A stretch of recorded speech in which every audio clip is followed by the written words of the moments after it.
Hello, hello. Think we're live and accidentally opening DaVinci. Let's not.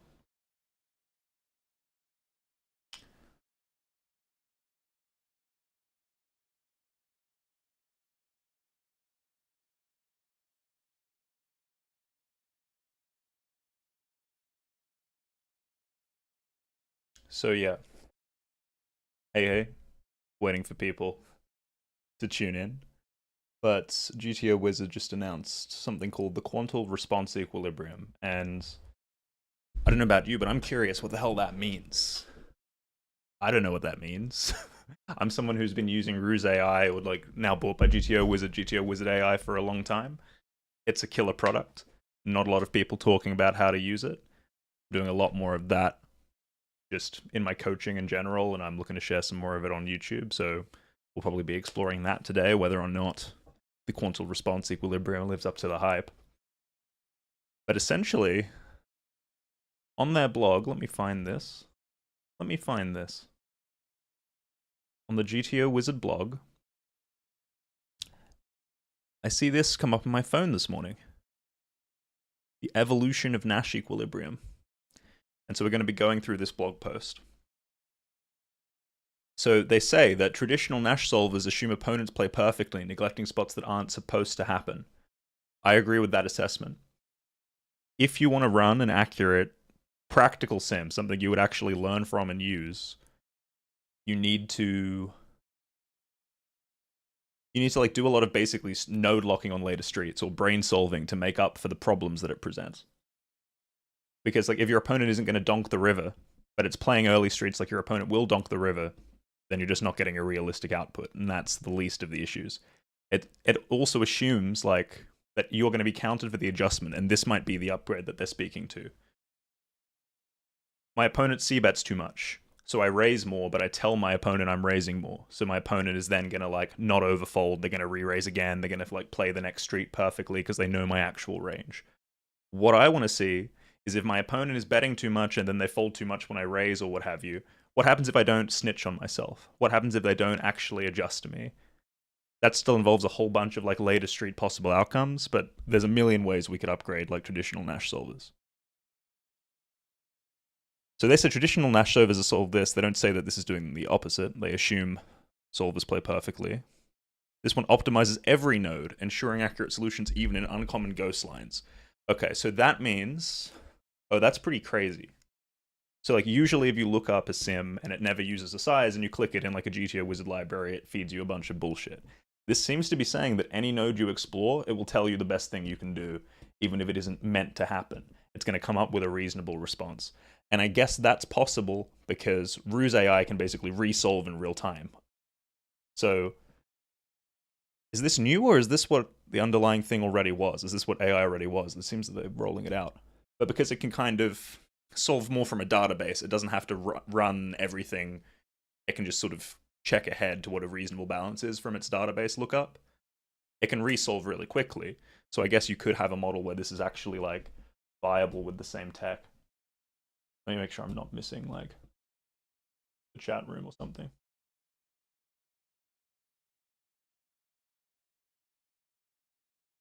And we do have some people in the chat. How you going? We are live today.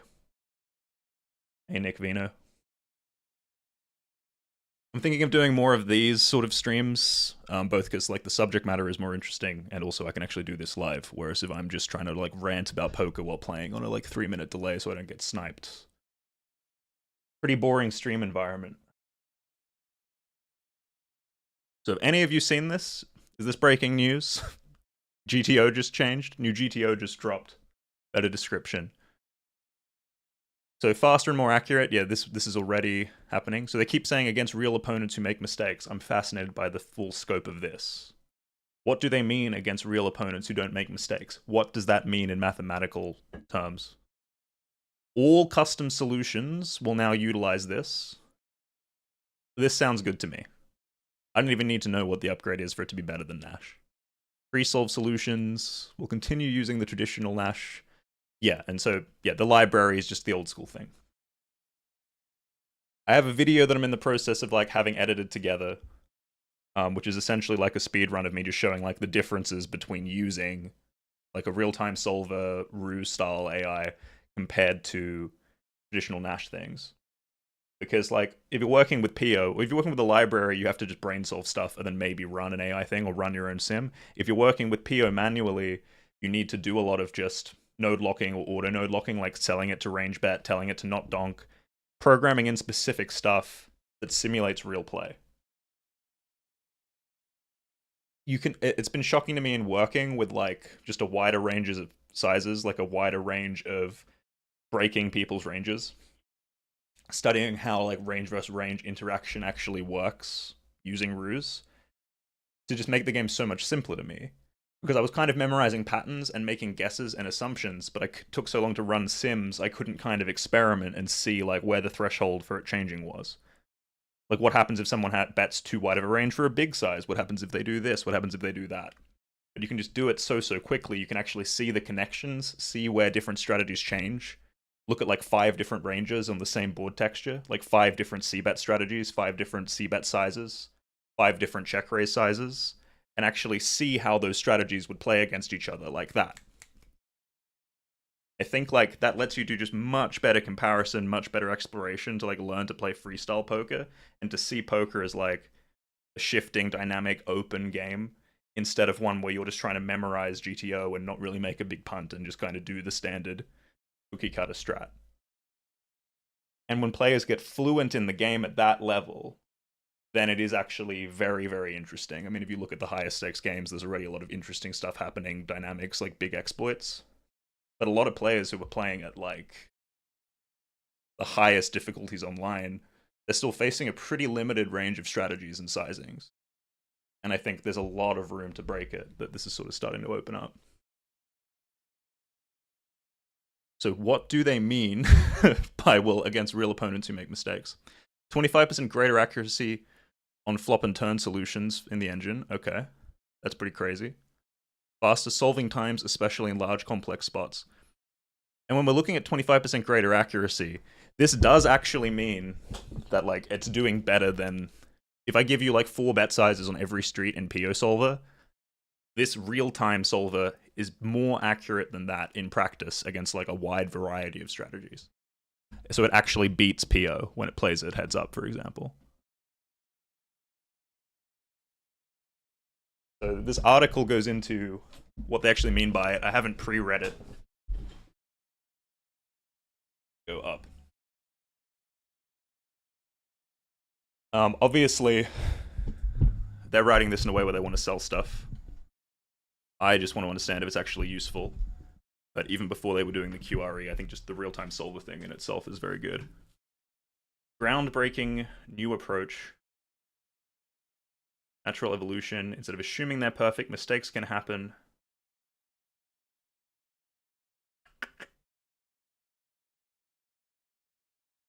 Custom solutions. You need an elite subscription. Everyone use my referral code. Everyone can try it right now by solving this flop. So hey,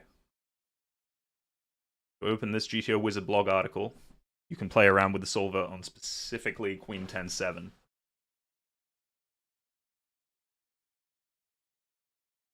So the library hasn't changed. Most of the metagame, like high level by regs, has been memorize 1/3 flop. Like just stay in all of these really easy, really common c-bet lines. And if I have a simple, there's benefits to that, and it makes sense, and you still print against unstudied players. Like you can just focus on river, you'll still make a ton of money. But going like everyone's going 1/3 flop, or people are doing the same sort of predictable splits, like blind versus blind, or they all using the same 3-bet sizing, or people just aren't using donk lines very much because one of the things that happens, that you see solver donks a lot, so I'm going to start donking. First, you have to understand why and like what you're achieving. You have to generate edge with the now more complicated donking strategy than you have by not doing it. And everyone's responding to you differently. So you still have to kind of experiment and make guesses and get into the later parts of the tree. So it's still very uncomfortable, and it's still very hard to learn just based on how opponents play in real time against you, like where the imbalance is and where the edge is really coming. It's a lot easier to understand that on like a principle level and to run like 100 real experiments against like how people would play. so that you can just like have a plan going in and actually be comfortable there. It's better to train. It's more realistic because it's going to give you like streamlined, simple strategies. And again, all of this was possible with PO, but it's just such an elegant, smooth process where it's almost like, because it's using the lookup thing, because it's kind of going, yeah, I need these rough ideas going on. I need these principles. I need hands in every spot by the time I get to the river. You can have like a rock solid GTO framework that you can still just shift around like at will. And anytime you see that someone is just like lazily range betting or their range is completely nonsense, you can node lock it and get response on that hand in like 30 seconds. And then go, that's what my range should look like. I was raising 20%, I should be raising 70. And you just get that confirmed by a solver that is more accurate than PO. Or similarly, let's say. Like the precision is really nitpicking. It is as good, and I think functionally better for the reasons I'm saying. It's been like in the elite sub for ages, but I think it's intimidating to use it, right? Like a lot of people I speak to who use like PO Solver or the libraries, like they kind of just pick a framework and they stick to it. Like everyone's using the library, so I'll study the library, but they don't even have conviction into like their overall view and understanding of the game. You'll still just look at an output and be confused. There's like a truth of just how the game works that the solvers gesture at, of just like, you know, range interaction and equilibrium and denial and stuff like that. Basically frequency and equity and range composition. These recipes go together and they give you the output, and you just need to understand like the algorithm beneath it and then how you're actually going to like use that. You're going to like spot imbalance. But that's just how you calculate stuff that is like standard exploits. Long story short, simpler, faster, better. And anyone can try this board apparently. So this is big blind versus button. Queen 10-7, so pretty much a range check. You can do something like, you can force it to donk, you can force it to bet, do that very easily, or if you have a board where you need, where it is donking, but you don't think your opponent is, you can immediately go, they're not donking, I want to look at a range check range. And now when you look at the button strategy, you're looking at a more accurate button strategy. Button, when it solves for one size, Queen 10-7, it would rather do this overbet strategy. Here the solver is revealing a clear preference for something that PO also favors, but it's like, as a strategy, if I can only do one size out of like 12 options, I want to overbet or check. Solver has a preference for it, it's at least viable. The issue is now taking this and putting it into practice, because anytime you learn a flop strategy, changes the turn strategy, changes the river strategy. Solver might do something like prefer like one size on a deuce and another size on a jack of spades, and this is all a very big tree that's kind of hard to internalize. But the power of this is you can get that sort of instant feedback, or you can go, I'm not using that, I'm going to go to like my standard size. What happens if I use 1/3 or 40 or something like that? Oh, it turns out I can pretty much bet range. Okay, great. And it likes this size and it's using 88. That's a fun size, whatever. 38. Funny function of pot size. But I think my opponent's actually range betting. I don't think they're betting this much. We'll take the check option away. Now you can look at the solver thing. And it's not the end of the, it's not the whole picture or the whole truth of how to play. But you're now looking at a check raise range against what you actually think your opponent is doing, instead of looking at a library on Queen 10-7 where it's splitting 3 sizings and none of your opponents are actually mixing even 2 sizings. They're either splitting or they're range betting.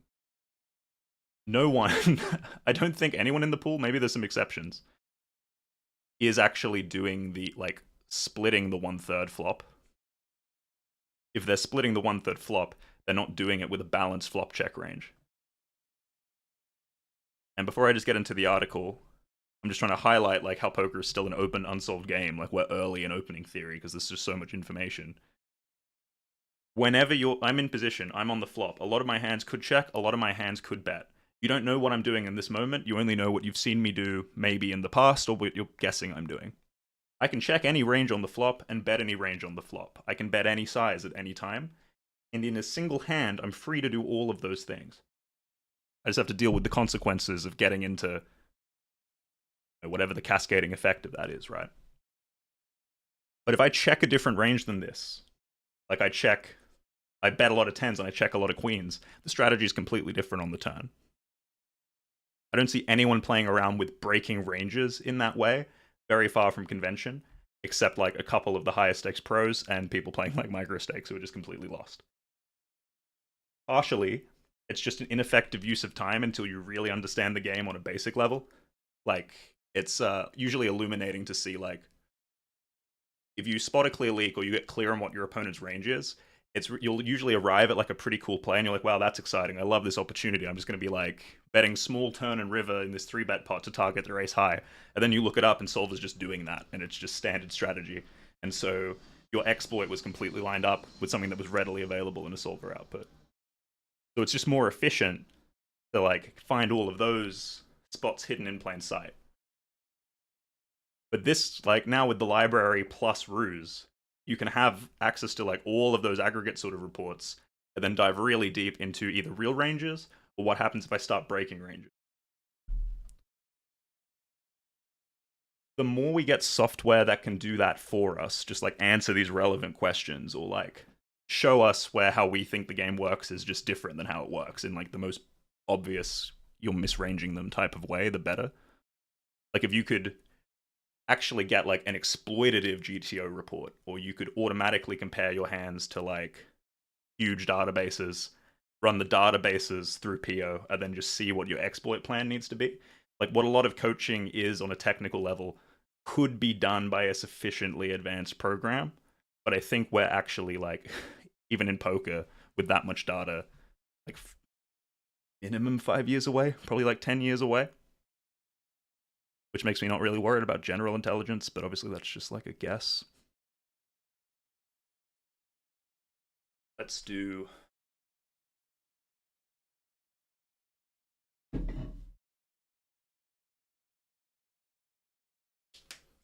Hello, Bryce Larper.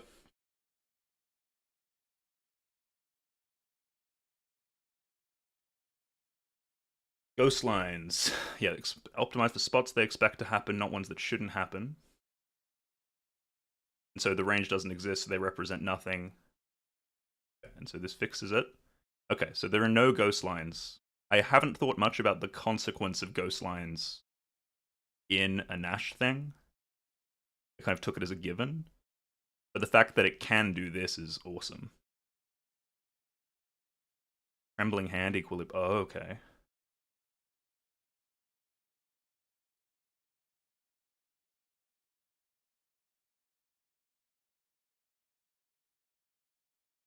Okay.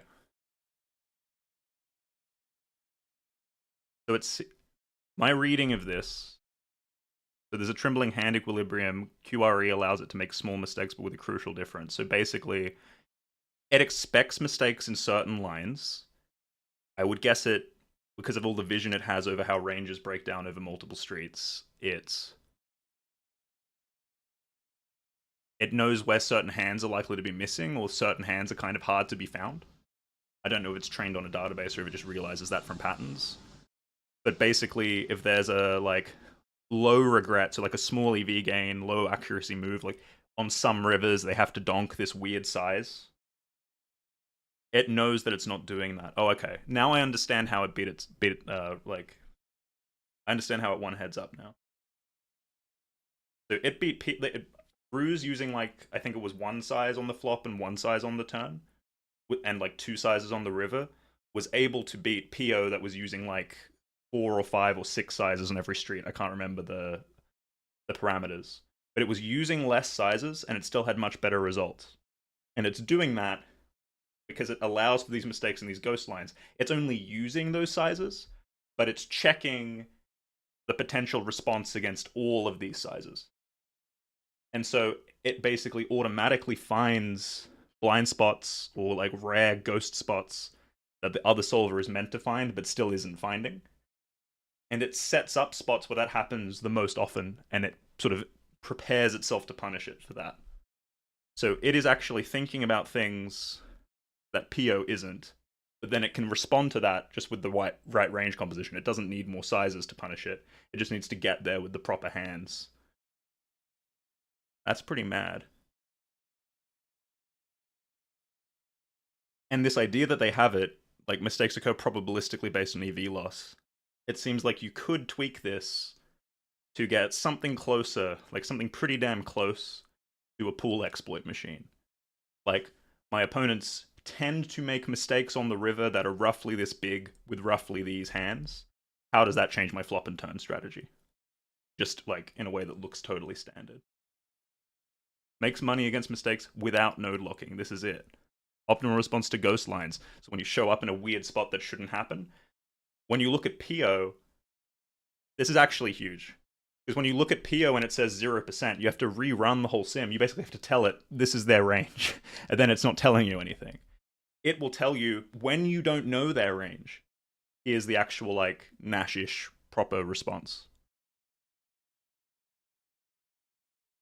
And yeah, they say it acts as a precursor to many of the upgrades. Yeah, so they're beginning to connect all these dots. Like, GTO Wizard, with the amount of data and the tech they have, like, now they board ruse. This is sick. If these aren't hype, right? These could be hype, but I know they, like, the people who built ruse are still working for the company. So if they're actually nearing to the point where they can make exploitative solvers, they say they're connecting the dots here. That would be what I would be trying to do if I was them. They have hundreds of millions of online poker hands in their database. They have the best poker engineers. They have a bottomless budget because of the subscription fees. If they're going to actually connect those MDA, GTO, moving bot exploit things, yeah, the metagame's going to shift massively, and you're going to have to be on the GTO wizard ship, or at least understanding how that meta changes, especially online. It's the early wave of it. Like, just using the real-time solver has felt like that for a long time, because it just changed the way I viewed poker immediately.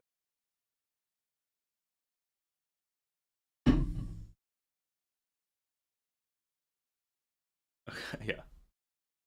And they're writing about this in a really intelligent way as well. Like, I mean, obviously the people who built this know what they're doing. I like how they're presenting this. I don't think this is a misrepresentation. You going? You going, Josh? Good to see you. Yeah, I saw this announcement on my phone this morning, and I was just like, let's read it, see how key it is. So the QRE is only recently rolled out, right? This wasn't just built into the real-time solver, I don't think. Like, this is an update. Oh yeah, I knew, yeah. Okay. So it's not new, of course.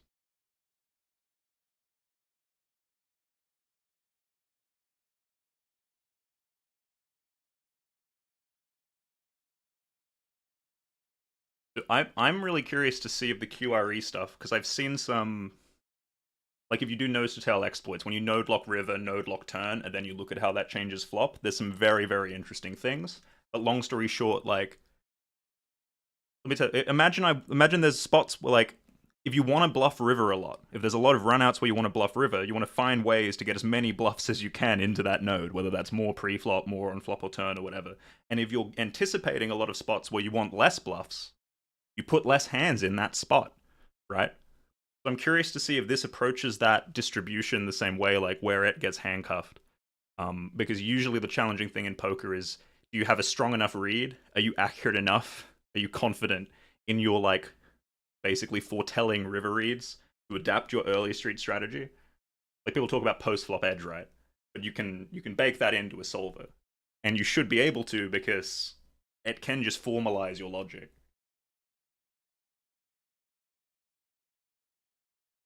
I think this is what it's doing implicitly, right, Josh? Like, put this here. Wait.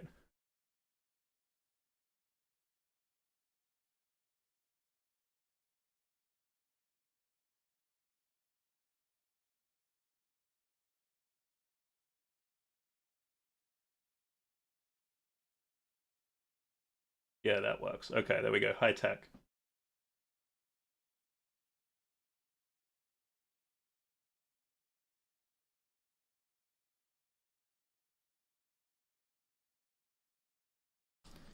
My understanding of the article so far is it's like it can detect ghost lines.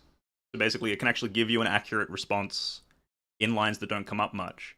And my understanding is that, like, even the ruse AI was kind of built on, like, EV, like, what was like using basically using a neural net to approximate GTO on early streets, but then able to play like perfectly on the river. So it was like it didn't have to run Nash on early streets; it just like jumped to river. But like it's yeah, it's not. It hasn't specified exactly how it's like anticipating mistakes in the ghost lines, but it's saying that like lower frequency, smaller mistakes are basically the most likely to be made by the opponent, and it seems to factor that in as generating it EV instead of assuming it's like neutral in the ghost lines or whatever it is that Theo is doing. So yeah, I'd love to know the scope of that, and I'd love to know if that would be easy to tweak for common human leaks, because I mean we know that people just don't donk river, for example. It would be awesome, even if you could just have that, like just expect that they're leaking out of position as a global node lock.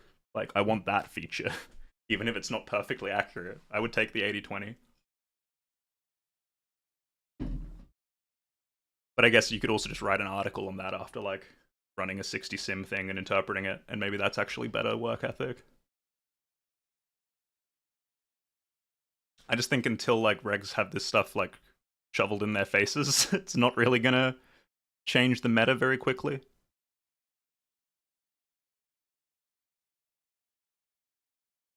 Obviously, I'm leaking it. I mean, GGO Wizard posted it.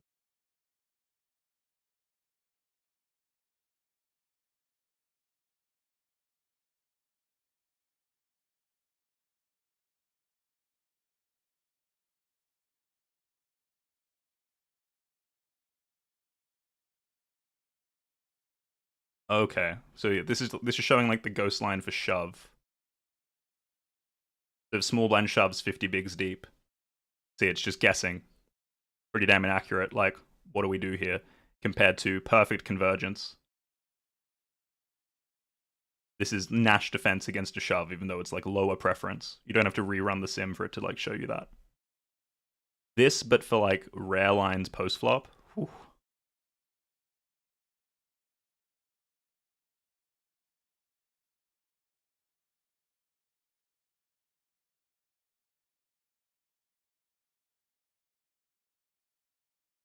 Intuitively aligns with beginner mistakes.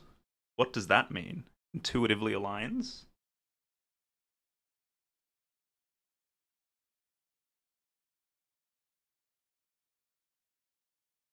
Is that just their interpretation? Or are they describing how it arrived at it? What about National? So this is the range it assigned the open shove.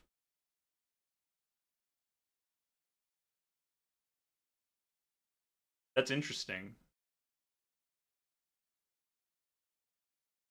How did it arrive there? But it could like if it I mean if it just has vision, if it has sufficient vision over the poker game tree that it doesn't have to rerun like the CFR algorithm from the flop, then it would just be able to do a nose to tail like thing of this. It's like I mean that's the thing with AI, right? Like it accidentally almost arrives at patterns that you could otherwise like come to sort of built up formal logic.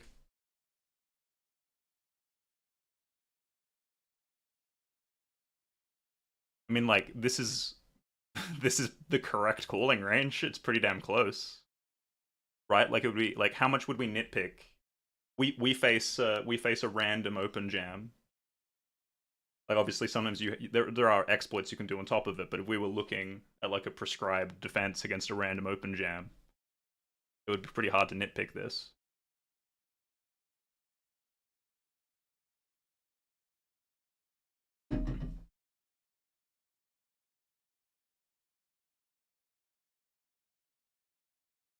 Facing a flop donk MTT.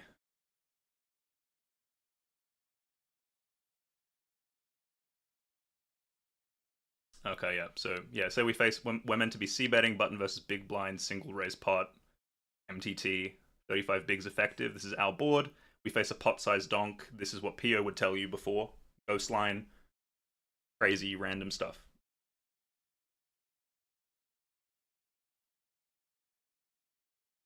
Whereas, yeah, its response not basically, yeah, not folding a pair, an on-board pair, folds queens because queens performs worse than 6x. This all makes sense.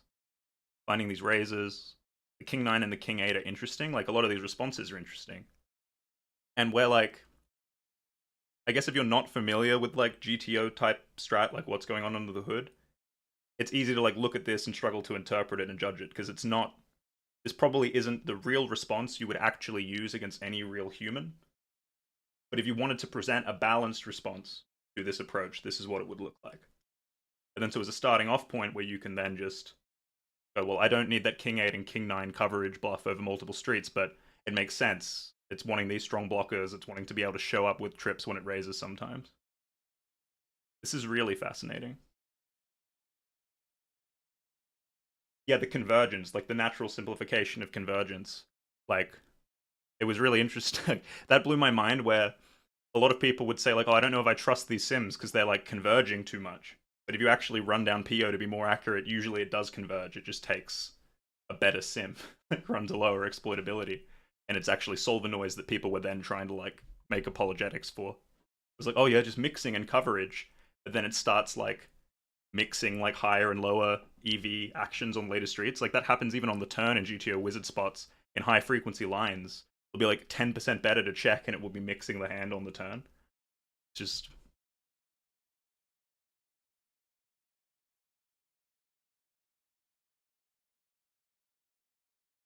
intentionally introducing.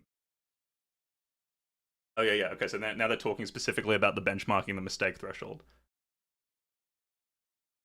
We fine tune the rationality of a strategy that's arbitrarily close to perfection. It's not just better; it's simply better all around. Not just your opponent's strategy. Upgrade. Yeah, it's neural nets, reductions in exploitability. Yeah, that's crazy. Yeah. So the thing is, it's exploiting unavoidable mistakes. It's not. It's not like it's exploiting some theoretical sweet thing. It's just exploiting stuff that, 1% to 5%, but like only come up on a couple of texture. It's probably even doing less than that, because it's not even like in a max exploit that, because it has to self snit.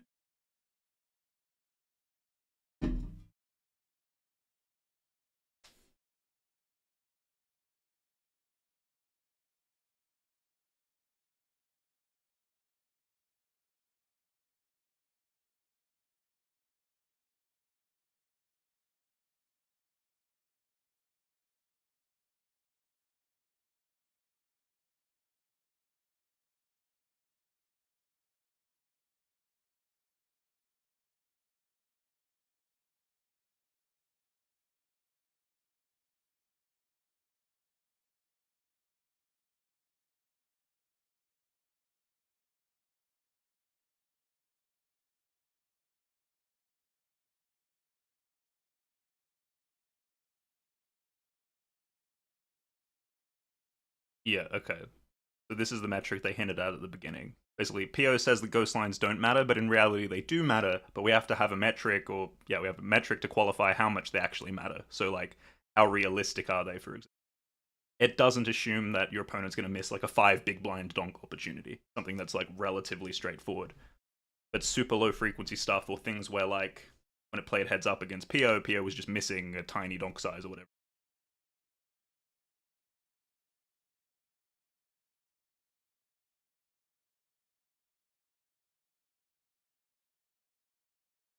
How well strategies perform across all nodes, because it's doing this like neural net, treating each decision as equally important, regardless of this. Okay. Okay, Josh, here's the. Oh boy. Oh boy, here it is.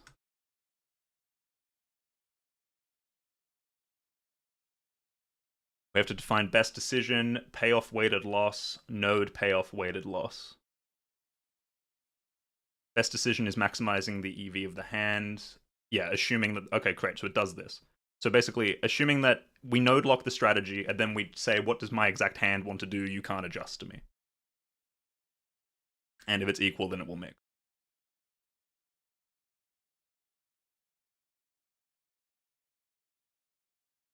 Yeah, and straightforward example. If betting the second nuts on the river, if your opponent's folding everything worse, then it's not making money. Yeah, I mean that's pretty. So we can probably all understand that term. Best action for hand. That's just like playing against an actual like fixed strategy. Payoff weighted loss. Difference between the EV of the best decision and the chosen.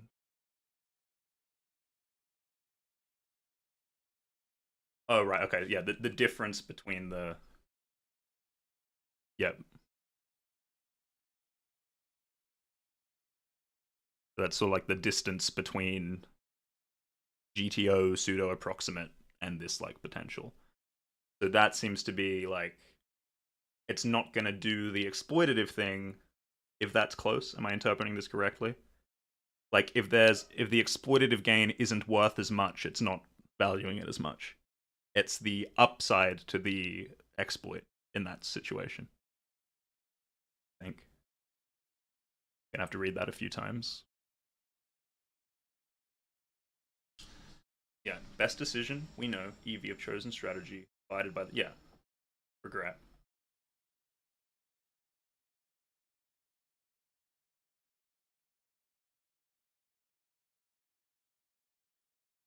The tree payoff, so that's how that happens throughout the tree. Yeah, this is how I thought it worked into it.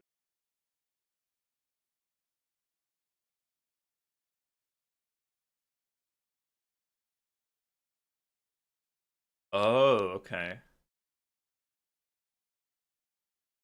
This is interesting. So this is how it snipes it. So it doesn't. Right. Right, right, right, right, right. Right, right, right, right. So yeah, it assumes that like if it's a GTO spot, we bounce.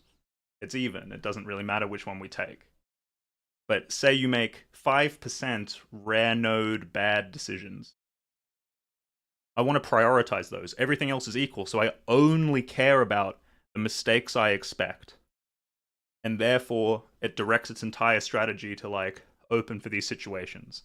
I think that includes stuff like when it picks, like it'll pick King 2 of diamonds on like an Ace of diamonds board as its flop c-bet. It'll pick Ace Deuce of diamonds as its nut flush draw to c-bet flop, and it will check something like Ace King, Ace Queen, because it wants to trap the lower flushes. It wants to put in as much money against the lower flushes as possible. There's little things like that that then determine the strategy pretty severely. I think there's going to be a few spots like that with the specific weird hands, and then a lot of like mostly the ghost lines that it exposes. So like low frequency donks, for example, it must be beating the hell out of, or like not having them.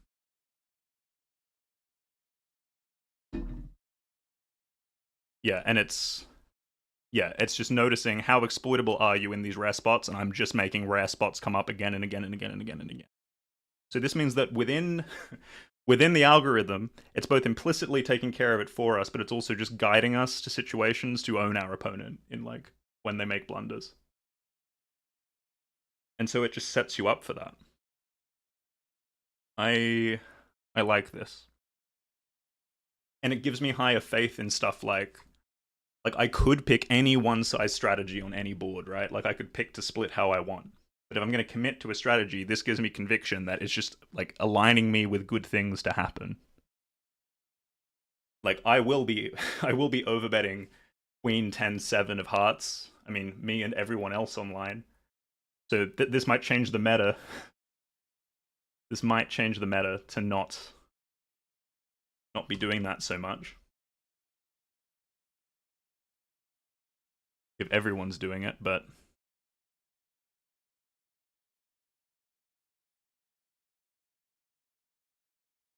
shows me there's a lot of value here.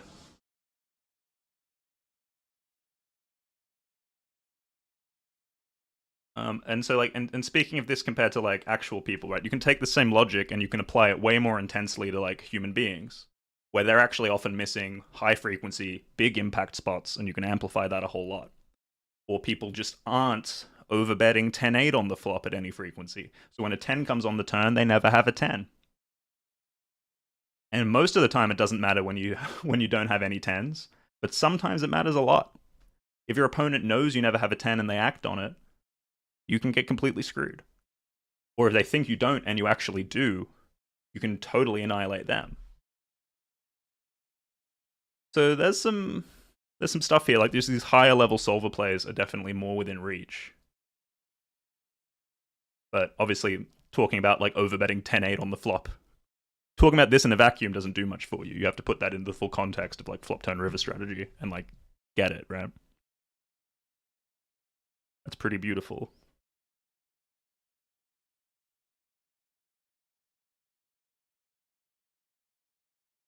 The natural evolution of Nash. Optimize every decision rather than perfect lines, and it outperforms Nash against opponents who make mistakes. Yep. And yeah, step towards multi-way spots and non-zero sum situations. Oh yeah, that's huge.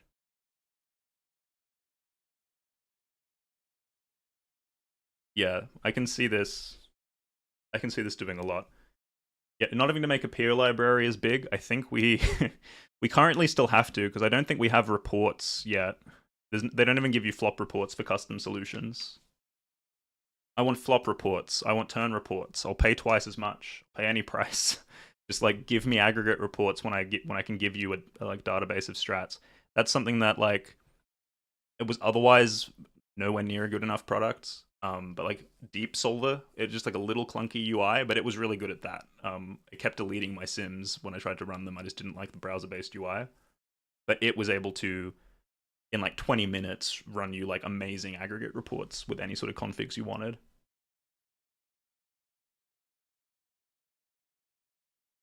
So how do you put it together if you're learning a new size? You find like the key range composition. You can shift it exploitatively if you want. Obviously, you can be imbalanced from the flop. That can be pretty dope. But arguably, you do want to get pretty damn close to balanced flop and turn strategy because, like, especially in position, but there's rarely much downside. Like the downside is it might not be intuitive for you to to play 10-8. It might not be intuitive for you to know how to play bottom pair. You need to know when you're still bluffing it, when you're showing it down, the purpose of it, and you need to think about if that actually lines up like on each street with what you're actually trying to achieve against this actual opponent, like range and perception of you. Like there's more to do. But understanding the mixes and then just like playing turn and river, understanding the difference between a 3 of clubs and a jack of spades on the turn, and then getting really good at actually river play in general is just range against range, SPR, what do we do? And so you can kind of fit it like more sides on the flop makes the game tree bigger, but if you really understand the intent and you really understand how the streets flow and what people are messing up, like when they don't donk the 8 of spades, which might be a thing, might not be. When they don't donk the 8 of spades. I've never looked at this before. It changes stuff. If they don't donk the 8 of spades, you make more money. But where does it come from? How does it change your strategy? I'll leave it on this today. I think I got what I was looking for. I'll have more videos with the real-time solver coming soon because it's just, I think it's the process now. But this is exciting. It's just an upgrade. Referral code in the description if you want it, but